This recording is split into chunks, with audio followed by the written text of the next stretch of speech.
Hey guys, welcome to My Soul Bliss. Today I'm going to show you how to make a child's face mask. I did a video previously on how to make one for an adult or really a woman because it was a smaller size. But I've gotten a lot of questions on how to make one for children and what sizes to use. So I am going to share a range of sizes for you guys. I have one. This one is for 3 to 6 year old. And then I have 6 to 10 year olds, and then teenagers or women, smaller. It's going to be the small version. And then I have a medium size and an extra large size, or a large to extra large size. So I know everyone's going to be different and sizing's going to be different. Even kids are different. So just kind of figure out what works best for you. I do suggest if you can, you could even measure your child's face and add a couple inches in both ways. So you would measure on the side, like the temples right here, measure that distance from like this side over to this side. And then I would also measure like how long you want it. So probably about here, just below the bridge of the nose and down to the chin, you can measure that as well. And that just kind of gives you a rough estimate. It's not going to be completely accurate, but it'll work. So I'm excited to share with you guys. I'll make sure to leave a link down below. You guys can check out all the different sizing options and ideas and tips and tricks. I'm trying to give you guys as much information as possible so that you can make a good face mask for yourself, for your family, and for those people that are needing them right now. So today I'm going to show you how to make that child one. Another question that I got is adding something to the nose to make it a little more secure. So I'm going to be adding a pipe cleaner to mine. This is 2 inches long for the child. Again, I'll put this with the sizes as well. So I use this and some wire cutters to cut it 2 inches wide, and I'm going to show you how to put that in. Also, you're going to need your main fabric. This is a 9x5 piece of fabric. And then I have my lining fabric, 2 pieces that are 8x4. And I have heard suggested that you have 2 different kinds of fabrics, 2 colors, so that way people know what the front and the back is. With this pattern, it's a lot easier because you have a pocket, so you can tell, okay, the pocket's on the inside where the mouth is, whereas the outside doesn't have the pocket. So just something to keep in mind. Another thing that's a little different, I've heard a lot of people saying either they're out of elastic or a lot of hospitals, it's going to go through a rigorous washing process after every time it's being used. So a better option than elastic is going to be this bias tape.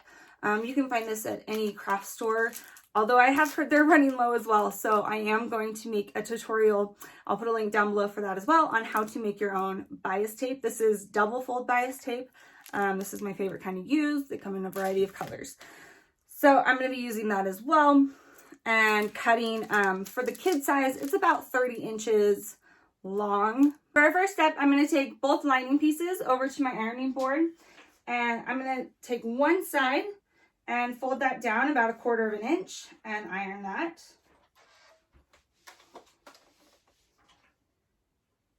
And then I'm going to fold it down another time, and this is just going to encase that raw edge so it doesn't fray a lot.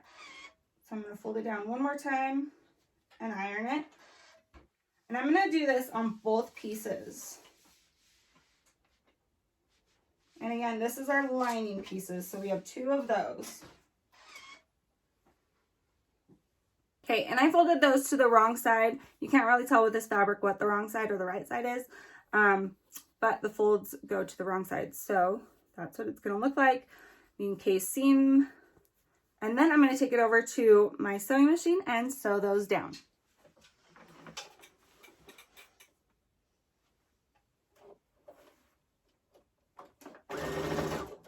Once you have both of your lining pieces sewn, it's going to look just like this. So that's going to be our wrong side now where that fold is. And then this is our right side.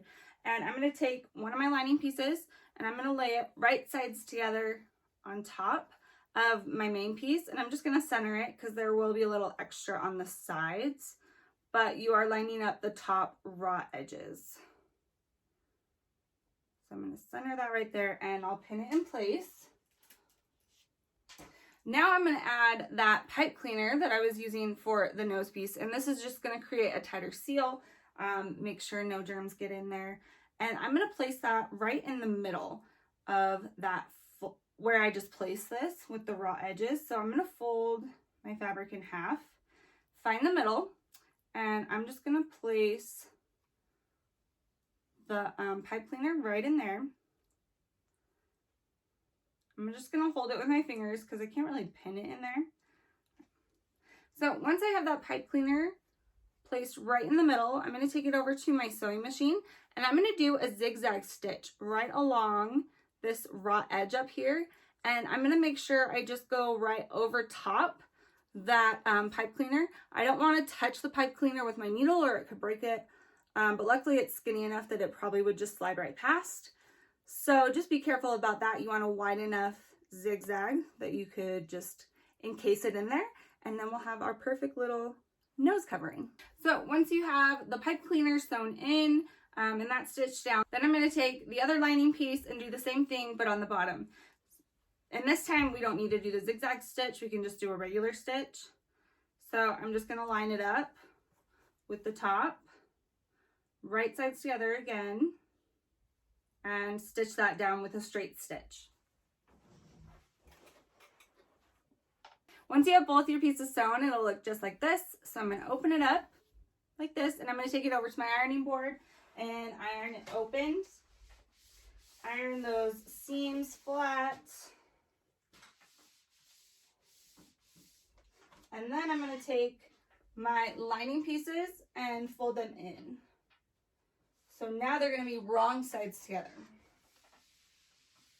Once we have our lining ironed, I'm just going to flip it over to the main fabric.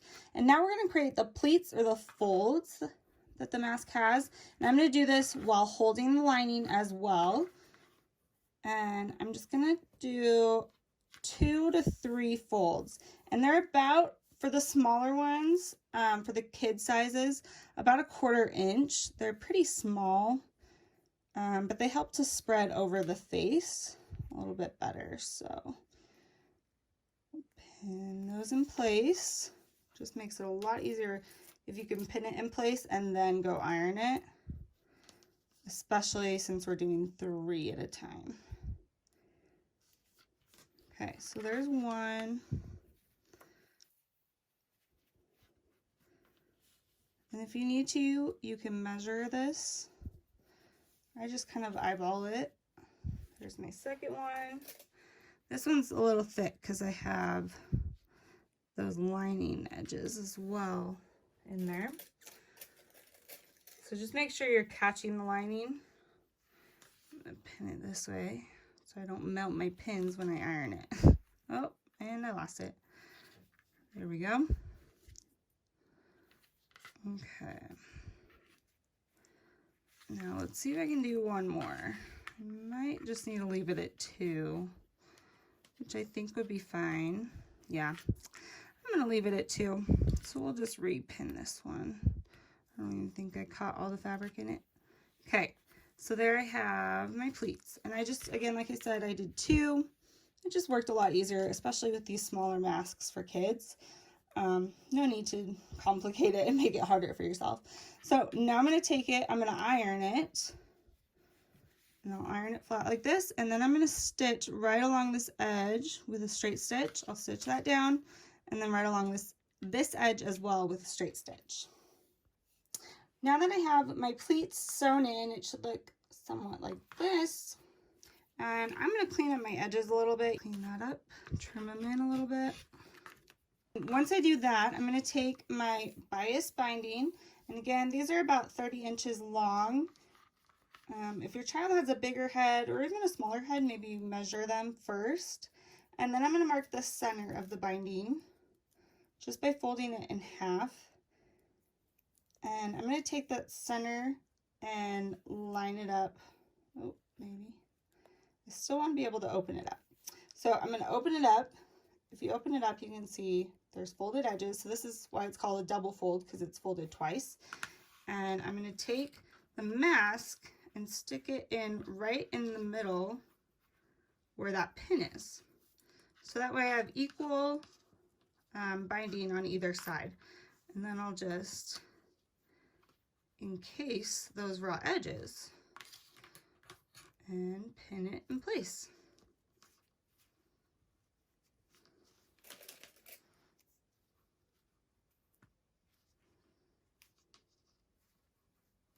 And then once I have that one pinned in place, I'm going to do the same exact thing to the other side. So I can just sew them at the same time. So there's my middle. I'll open that up and place the mask in. Close it up. So this is encasing those raw edges.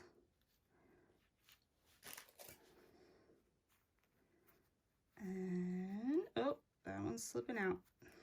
Make sure you catch both sides. All right, there we go. It's pretty thick layers, so it's kind of hard to put those pins through, but just make sure you put them in there and make sure you catch all the layers. And then I'm going to take this over to my sewing machine and sew it.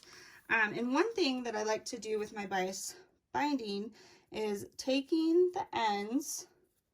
I'm going to open it up one more time, fold it in about a 1/4 to 1/2 inch, and then fold it closed. That way we have no raw edges at all, so we don't have to worry about any fraying happening. So I'll just pin that. And then when I go over to my sewing machine, I'll start right here and stitch, and then pivot and stitch all the way down, coming across the mask, down, and do the same thing on the other side, and just finish off right there. So it'll be one long continuous stitch down the bias binding.